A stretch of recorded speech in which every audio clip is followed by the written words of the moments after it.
Oh, who set these up? God. Gotta have the badges facing forward so people know what they are.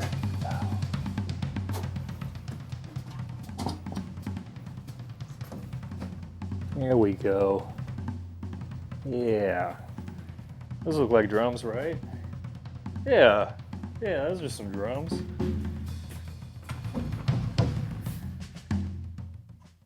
Welcome. King of the castle back here. My name's Joseph. I work at Nelson Drum Shop, and these are my green Vistalites as used on the drum sample pack.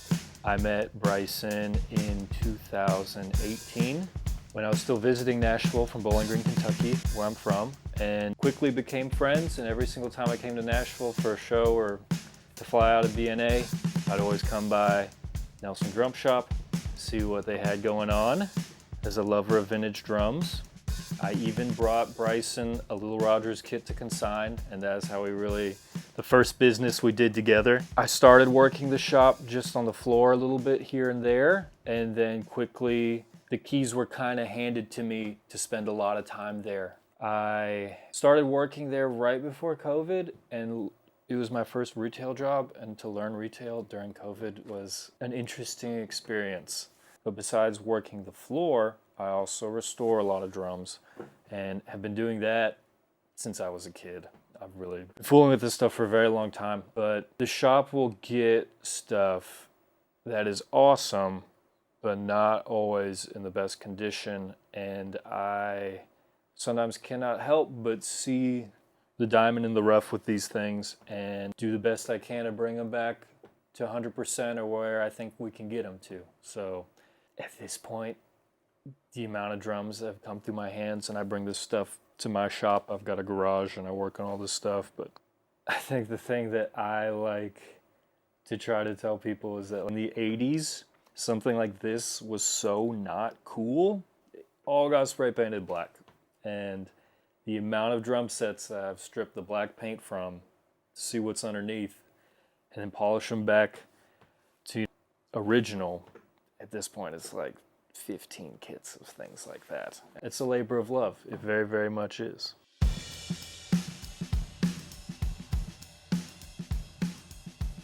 I really like Ludwig drums. I will not make the argument that they're the best drums of all time, but they are the most practical vintage drums. But this green Vistalite kit is a favorite of mine. I've got a lot of other ones, and I've had a lot. The 3-ply stuff is all amazing. 60s stuff, even the early 70s stuff, which some people knock here and there, but if you get the bearing edges tuned up, those can be amazing too, especially the thermogloss drums. We'll go on record saying that I think the 3-ply thermogloss drums are some of the best drums I ever made. Stainless steel stuff too, like I said, of those, they're incredibly unique.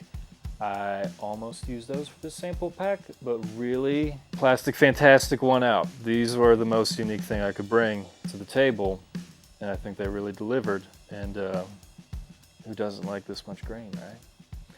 The reason why I'm so attracted to Ludwigs, I think has a lot to do with my dad. He's a drummer too. He has a couple Ludwig kits. He still has his kit that he got when he was 16, 1968 Blue Oyster Pearl Super Beat is what we like to call it, 13, 16, 20. And those are some of the first drums I ever really got to play, and they just felt so good to play. They just were inviting and responsive, and as a kid, compared to all the stuff you play in high school and at your friend's house in the garage, they just won out by such a long shot that that's what I knew I wanted to have for myself too. But also, at the time, all my favorite classic rock drummers, which is really where the bug bit me to play drums, all those dudes were Ludwig players. Mitch Mitchell, John Bonham, Ginger Baker, the classic dudes, Cozy Powell, you can go down the list forever. And all those guys in the early 70s, they were playing Ludwigs. And I really think some of the sounds that those guys got at the time was just really, really good. And I wanted that sound. I wanted to sound like those guys. So how better else to do that than to have the same drums that they played?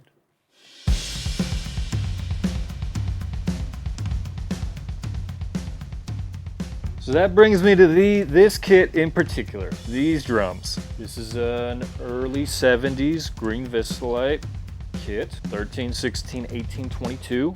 I have not had these drums for that long, but I've had a lot of drums kind of like this, and I kind of, after having had a lot of Vistalites go through my hands, I decided I could afford it to myself to hold on to a set. These popped up, and I was like, these are the ones that I'm gonna hold on to. So in the last, I think 4 years that I've had these, I've played them a lot. And they've been on the road with me, and just all over, you know, Nashville and Bowling Green, Kentucky, from dive bars to, you know, bigger stages and what have you.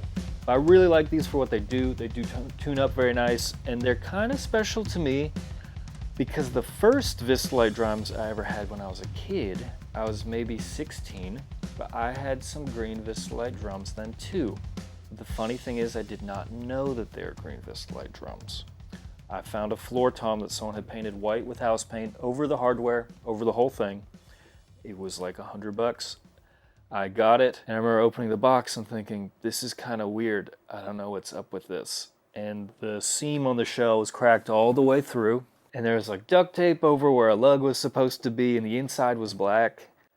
And I remember looking at it and kind of going, what is this? And I took the duct tape off, and it was green underneath. And I went, oh, acrylic drum. It's a green acrylic floor tom. And I spent a lot of time trying to get the paint off, and I got like 95% of it off, and it looked okay. But then I just had a green Vistalite floor tom, so I had to have some more drums. And I managed to find a 9x13 too. You know, I was a kid, so I did not have a lot of the means to really get this stuff. I never found a bass drum.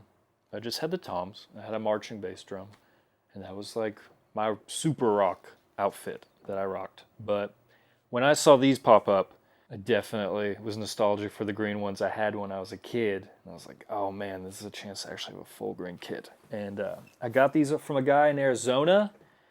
And the funny thing is I bought these three and got them and was stoked about them, cleaned them up. And then 4 weeks later, he posted this one for sale for like $200. And I was like, why didn't you tell me you had that? And he goes to it like, yeah, I want this. But as is the story with these, when I got this in the box, the seam was broken all the way through during shipping. So this one sat in a box for a good 2 years, I think, before I actually fixed the seam to put it together. But I'm very glad I did, because it is so fun to have the 18.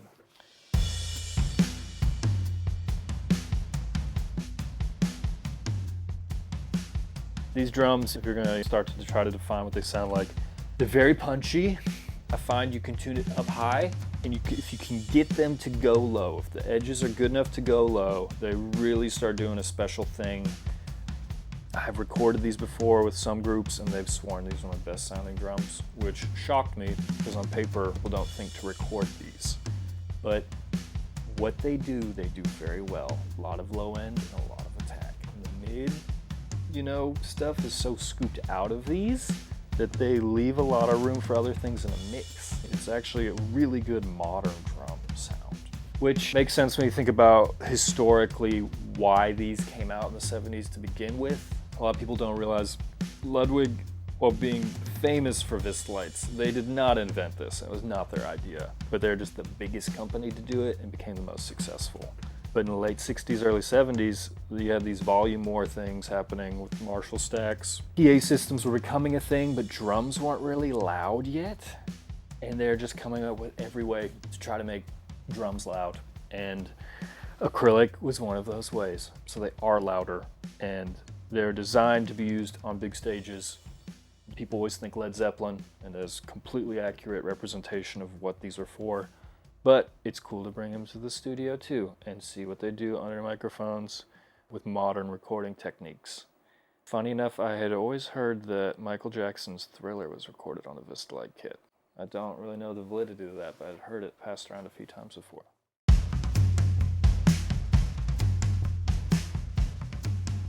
Why are the green Vistalites so special? Supposedly they only made 76 of these.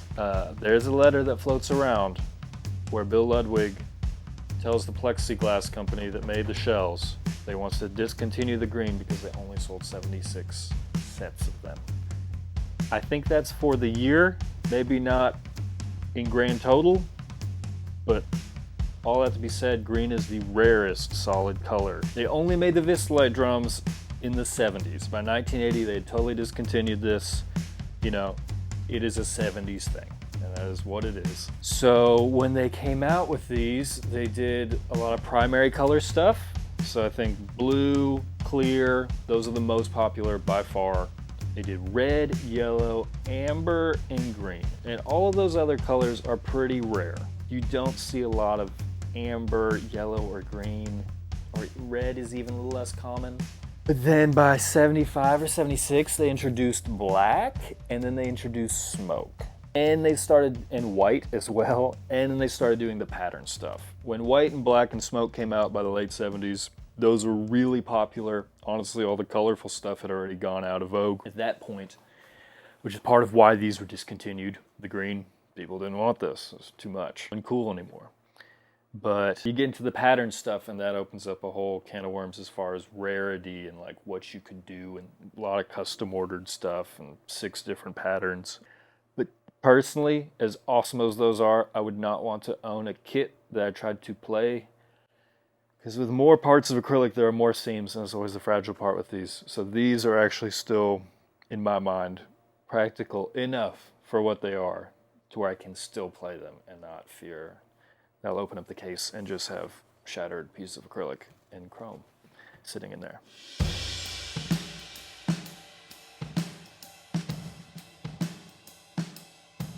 As far as head choice with these, being vintage drums and me being influenced by the sound of vintage drums and the drummers that played them back then, I try to stay pretty period with this stuff because I know you can get a good sound out of old school head choices too. The black dot, controlled sound, whatever you want to call it, and Vistalite shells, famous combination, it works very well. I did that on the 13 and the 16.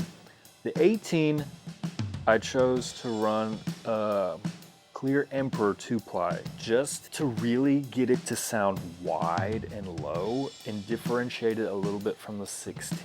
I had, me being a super nerd, of course, I had original Ludwig heads on these to really just hear what they would sound like as they would have come out of the box, you know, for that time. The thing is, Ludwig back then, they actually made their own heads, so it is different than the Remos, and they tend to be a little bit thinner.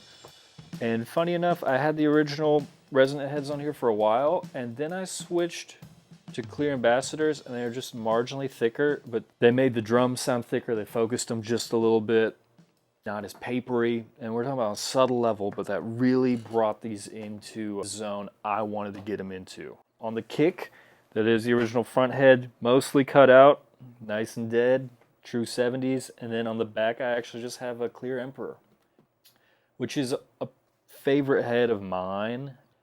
The thing I like about these old heads, they're pretty unmuffled, is that you get the most sound, and that's kind of your blank canvas, and then with the muffling you choose, you get to rein it in. So be it felt strips, which I love to do, particularly on wooden drums, or in this case, also incredibly 70s, the egg crate foam. I can put just as much as I want in there and really adjust it to what I want it to do. But this is a little drier, a little dead. Maybe by itself it sounds a little plasticky, but once you get a microphone in there, it loves it. This is so great for playing live because it doesn't matter if you're playing a huge space. I mean, I played this kit opening up for Ween. You know, we're on the stage as you walk into the venue, but I played it there. It was awesome. I played at a few festivals. They always delivered. I heard some soundboard recordings of these and was really impressed with what I was getting out of them. And I've played a lot of dive bars with these too. And unmiked, they also totally would deliver. I had tried Super Kick 2s. I've tried a lot of things, but this is really what I landed on. And it's what I like for how I play. They're tuned about as low as I can get them to go with still responding. So somewhere in the low medium range. There's juicy. There's like a lot of good wet sounds, particularly out of the toms. It's not a dry sound at all. Which never, really dry sounding drums don't excite me in the same way. But the way I play, I kind of lay into them a little bit. Still liking them to be responsive to me. These just really do that. They give back in a good way.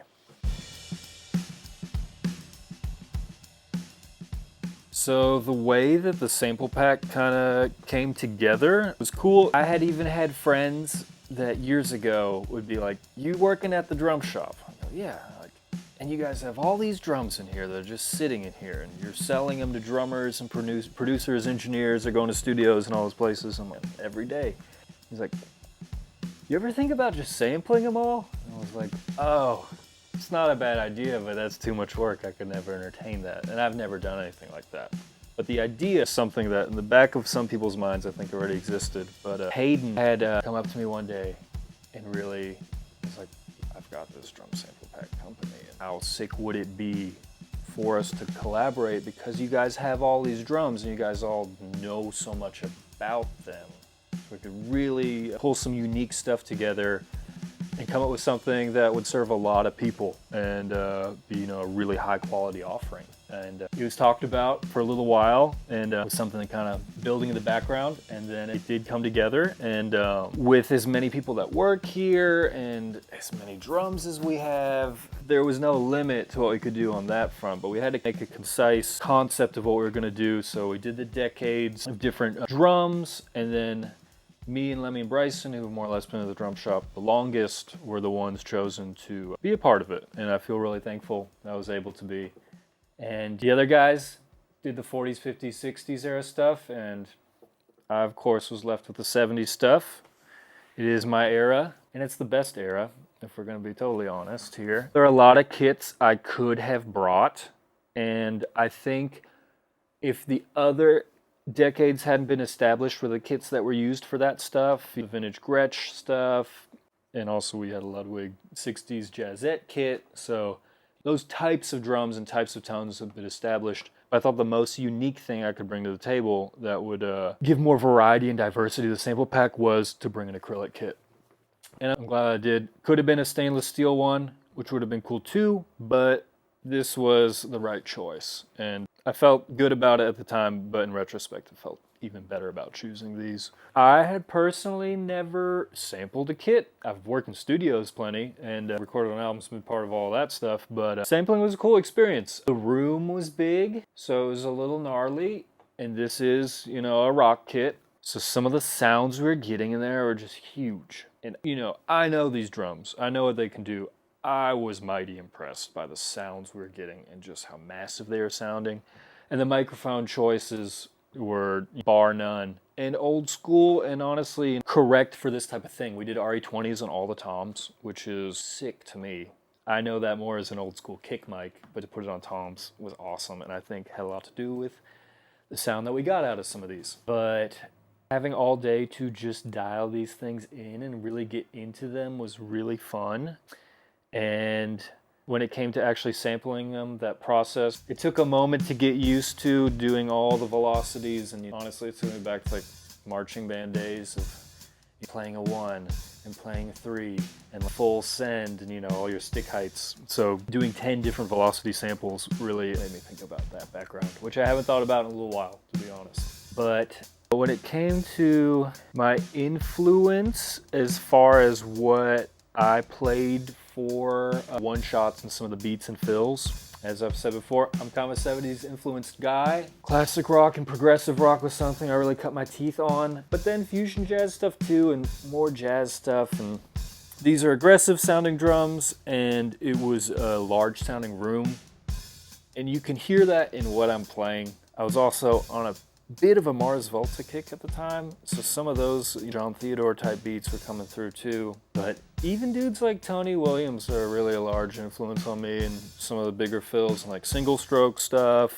You can see where I'm pulling that from if you're familiar with how Tony Williams goes about approaching drum set. When we cut the sample pack, it was an awesome day. It was just about drums, and we all know each other very well, so it was really fun just hanging out in the space. The space was awesome. Huge room, and funny enough, there's this massive studio tucked into the neighborhood that I think I passed on my bike so many times I had no idea it was back there. But we had so many drums lined up too, between everything I brought, everything Bryson brought, and everything Lemmy brought, and the things that came from the shop. Pretty much every single thing that could have been check marked off the list was there. You name it, we had it. And that was exciting in itself because we don't get together and actually share these types of things with each other because we're all always busy playing or working. So even just seeing some of Lemmy's equipment and the stuff that he has was really awesome. Some of Bryson's drums were super unique. A fun day to get tones. I mean, like I said, it was just about drums. We got to make a lot of noise in there and take our time with it. And sometimes in the studio, it can kind of be like all eyes on me. A little bit of that pressure is taken away because it's just a sample pack. You don't have the songwriter standing there above you like, no, really, this time, like, give it everything. And you're like, I already did.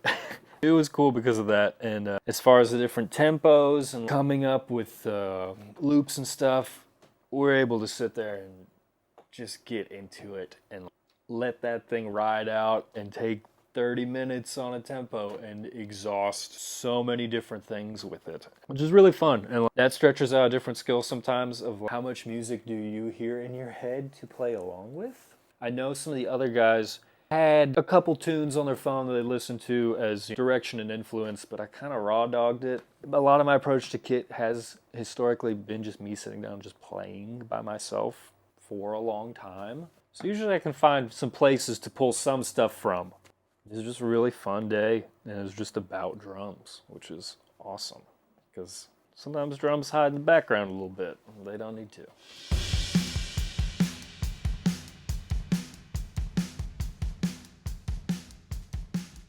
As far as what I played on the loops, being gridded to the click confined some things I would maybe do. And also, stylistically, the angle that I chose to really approach it with was to try to make it a little more forward than how I usually play, because I have some jazz swung influence in a lot of my playing too, but you don't sample a kit like this to hear 5-stroke rolls. You want to hear it giving you straight to the middle, focused on that 70s rock type of playing. And also, Lemmy and Bryson, they approached their decades with those types of playing styles too, and did a lot of heavy swung stuff. So it didn't really make sense for me to do that again. So I tried to play these as much like an anvil as I really could, and I think we got some good bits out of it that way.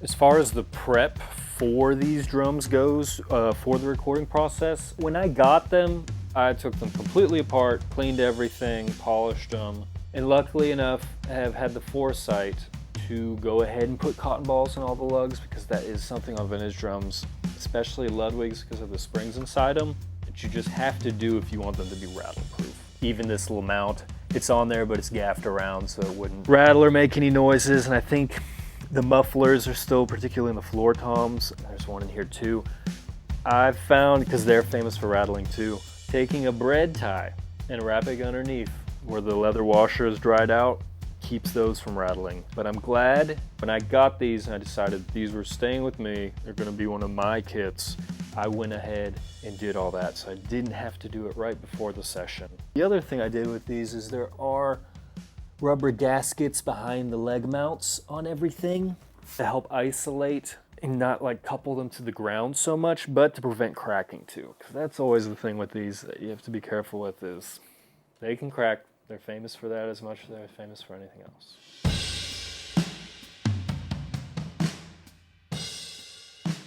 Vistalite drums, they're famous for being lively. A lot of times you have to do more to muffle these than you do bring them back to life. So again, as old school as possible. There's some gaff tape on both the top and bottom heads of all of these, just to keep them reined in and kind of separate the floor toms from each other a little bit too. But to really make the 18 give everything it can in the low end, I do have the Gibraltar suspension feet on them, which for $6 is really one of the best investments you could make into your kit. It doesn't really matter what you're playing, but putting feet like that on the floor tom legs will just open up the low end range so much and keep it from just choking out because it's sitting right on the floor.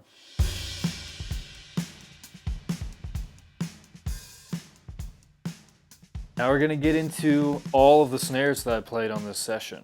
All of them. We're gonna talk about all of them. I know, sit down for this. The other guys brought so many snare drums that there wasn't even really that much space left for me to bring something and to not just be entirely redundant. But if I'm gonna be totally honest, these are the only two drums that you would ever need anyway, so we'll be just fine. This snare, I've had this for a while. This is a Ludwig Jazz Festival. It's 1970. There's a birthday in there somewhere. Let me see. Who knows what it says, honestly. It's a smear. This is a funny one. I got it off of eBay. It was gold sparkle, and I got it, honestly, to clone another drum that I had that I really liked. But I wanted to have a second one to leave in a different tuning. I got this, and I took it apart to clean it, and when I took it apart, the wrap completely fell off. It was not glued on the drum at all. It was just hanging there. I don't think this had a badge on it at the time, but someone else had already done this finish. They had clear glossed the whole thing, and then before they sold it, they just took the wrap and just laid it back over it, and the lugs are holding it on. But honestly, I saw it like this, and I thought, I like this even better. But I popped a badge on it. I redid the bearing edges on this myself by hand, which some people tell you is a big no-no, but you can do it, it's fine. But I cut the top a lot rounder than it was, and the bottom a little sharper. I'm sure some of you all are already rolling your eyes, but the edges on this drum were so bad. Where the seam is, it literally was coming in diagonally instead of flat. This drum had never sounded even passable in its entire life, so I think its life started when I got it. But some of the cool things I did with this, I swapped to brass hoops. These are chrome over brass 60s Ludwig hoops 2, which my other drum had. So to clone it even more, correctly, I wanted the brass hoops. And I added a P83 with a 70s logo on it, which are kind of hard to find. That came off a Ludwig standard. And it's got original Ludwig snare wires. As you can see, 3-ply clear interior, round knob muffler, all the nerd stuff. But kind of a unique drum. I really like the Jazz Festival snares at low volumes. As a low volume drum, this is awesome. I tend to keep this one tuned as low as I can, and it really does the swampy, fat, boxy thing perfectly. I played this with a ton of singer-songwriter type stuff, quiet or indie stuff. This is the first thing I reach for, and oftentimes the only thing I reach for. So this has been a secret weapon of mine for years now. I do not intend to ever let go of this because it has worked so well for me and records so nicely too. And it worked super well in the sample pack as well. I'm sure you guys are also seeing this piece of paper taped on there. That is the secret sauce on this drum. Is the one piece of paper on top, nothing else necessary. This is a weapon of choice a lot of folks are familiar with. I have to have this in the arsenal, 6.5 Supraphonic. It's an original 70s one. I've had this drum since I was 17. I got this in a local music store in Bowling Green, Kentucky. The dad actually custom ordered a kit from an '84. It's kind of a notorious pack rats type of store. But I had made a donation to my high school band for a 60s super sensitive 5-inch snare that was missing some parts. I asked them if I could have it, and they said, we can't just give it to you, but if you make a donation, then you can have it. So I had that drum. I already had one of those, and it sounded good, but I asked the dude if I could trade it for this. And he thought he was really getting the better end of the deal. But I feel like I won out. And it's some pitting, sure, but that is so common with these, and honestly, I'm glad that it does because it means I'm not afraid to play this. This has gone all over with me. I put the die-cast hoop on top, and I've kind of gone back and forth with it, but it focuses it just a little bit, and it dries it out just a pinch, and honestly, it works very well on this drum to make it slightly more one-dimensional, which microphones really like. And yes, original P85 strainer on there. What kind of wires? I put some Canopus wires on this recently, but they are vintage type wires. Still got the muffler in there too. I honestly, squeakies that is, I really do like these mufflers and the snares because sometimes that's exactly what you need to just kiss the head. It's adjustable. Never sell this drum. This is really also a lifer. It's been put in time out a time or two, and I wasn't really playing heavy music per se, but anything that you really need to bring the beef to, this is it. Got back into a Led Zeppelin phase and put an Emperor on there, which has honestly been awesome. But I've liked this drum with Ambassador too, with the vintage Ambassador. It's sweet too. It's a little softer sounding with that, a little warmer. Yeah, I mean, this is really the de facto weapon for anything. Aluminum is such a forgiving metal, so the tuning range is all across the board. You can crank this thing, it pops. You can tune it super low and it can become super fat, but there's really never weird overtones with this. tried and true. I went to a music festival in Glasgow, Kentucky. It was a veterans jam, and it was a who's who of classic rock bands with a backline kit, but every single drummer brought this snare drum, and it was always swapped out for the next guys, but it was like a joke in that if you're playing rock music, you have to have this. It's the only drum you can play, and the only question was, did that guy bring one with a die-cast tube or without it? It was the only variation that you saw. Maybe the 42 strand snare, but I kid you not, 6 dudes all brought this snare drum.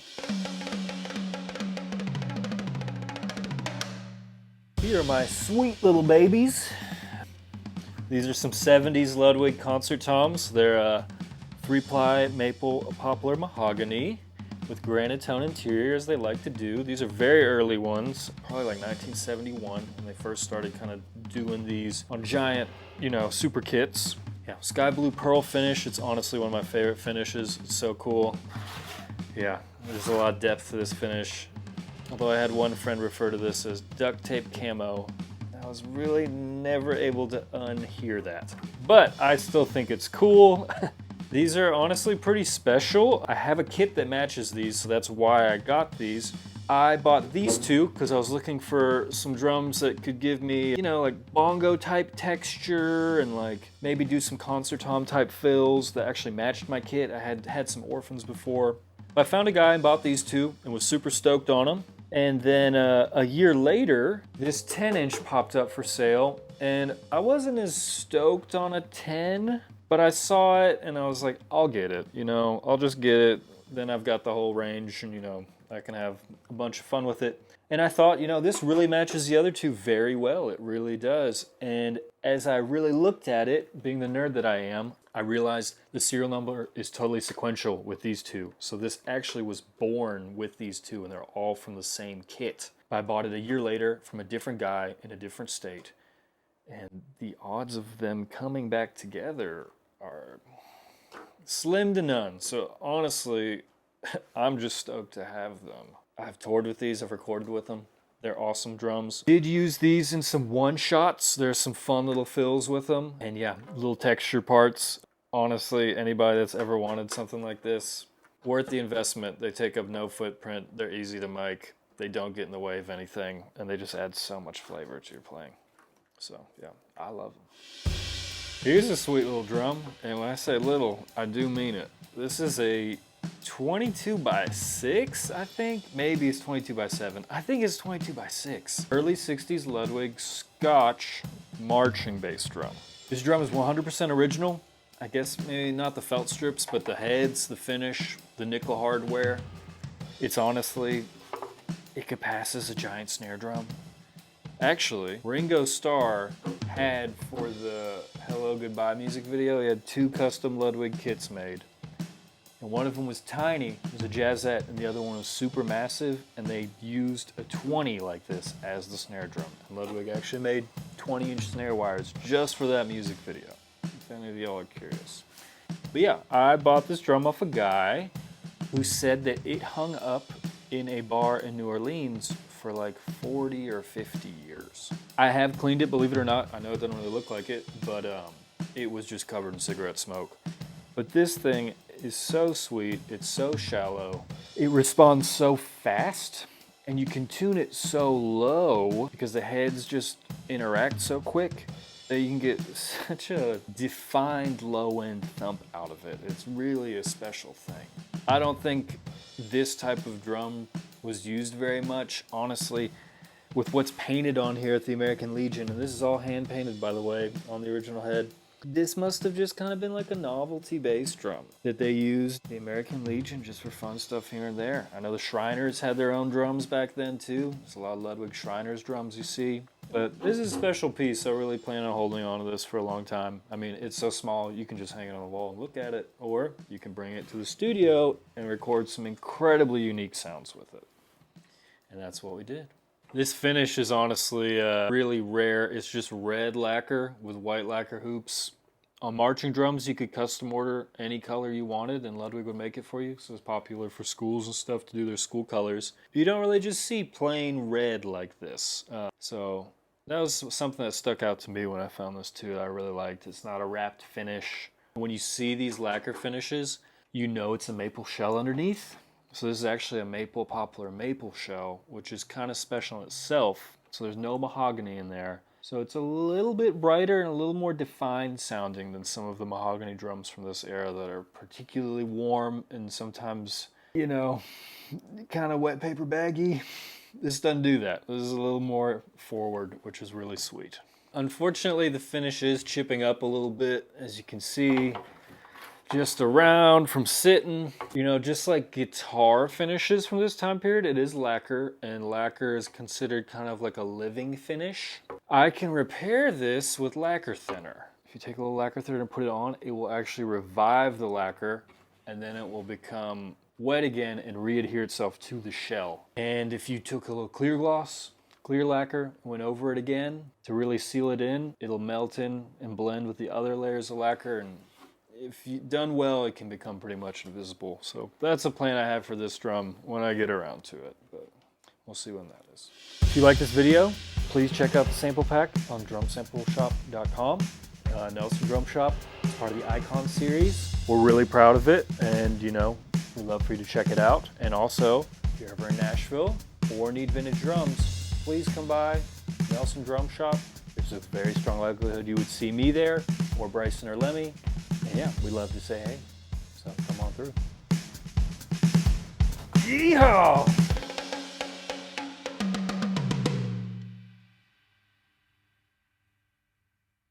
What's going on with your head accuracy over there? You got a little, Huh? a little head accuracy, you know? What's that going on? That's not me. You swing it around a little bit? Honestly, I think that was like that when I put it on. To be honest. So yeah, somebody else. I don't know. I don't know if I'm really dead center hitter or not. Little second hand head. Dude, all about it.